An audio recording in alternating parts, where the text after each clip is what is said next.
So I wonder if anyone is starting to think that buffers are kind of a pain to calculate, and is there a shorter way to do them? And I'm here to tell you, yes, there is. So this is the same problem from before. It was like the first example problem that you had, where you had the salt and then the HF, okay? And I've already kind of gotten written out. You should have already had this written down from the problem. And it had the ice chart. You remember, and it had the Ka, and you solved it all. All right, so here's Henderson-Hasselbalch to the rescue. pH equals pKa, and yeah, you get to Ka from the P the same way, plus the log of your salt over your acid. Now there's another version. It's pOH equals your pKb. And since it's an OH, that's why it's a B. And it's a log of your salt over your, guess what? Your base. So they kind of are all consistent. You choose whichever one based, I think, on, if you've got the KB, then you use the KB one. If, or if you need POH, use the KB one. So I would mostly base it on what K you have. So we've got our acid and our salt, and there's our Ka value right there. So let's plug these numbers in. pH equals, and this is just like the other thing, negative log of the Ka will get you to Ka. So pKa is the negative log of the Ka. I'm just going to plug it in right here. So that gives me negative log of 6.4 times 10 to the negative fourth plus the log of, and I just have to pay attention to my salt. My salt is the F minus one. It's the one that, and remember the Na part didn't matter. It says 0.51 over my acid, which is the 0.82. And I'm going to plug that into my calculator. I'm trying to see if I get that 2.99. So negative log of 6.4 e to the minus 4 plus log, I use this log key and I forget it, 0.51 divided by 0.82, closed, equals. So look at that, 2.99. So let's go to the other problem. So you can see in this problem, we already have this one all worked out. It should be exactly how it looked before when you were looking at that one. And notice it's the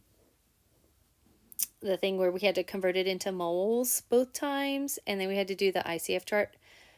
You do millimoles or moles, whatever you want to do it in. You still have to do that step. You can't bypass that step because you have to actually design the buffer or create the buffer, which is that salt slash other section, like weak base or weak acid. So you have to do this step. However, after you've done that ICF chart, then you can switch over and you can do, instead of the ice chart, you can use Henderson-Hasselbalch.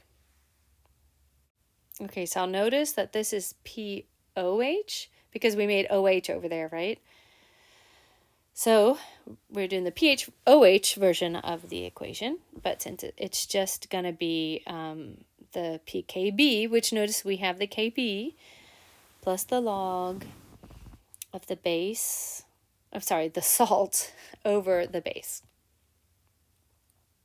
So we're just going to fill it in, negative log of, it's over under where it says Kb. Oops, fix this.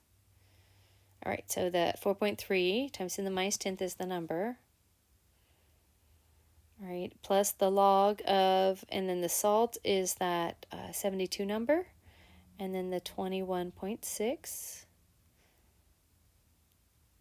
Remember, they were the numbers that were used in that equation. Notice in the equation, we did the thing where we added the volume together and turned it into molarity.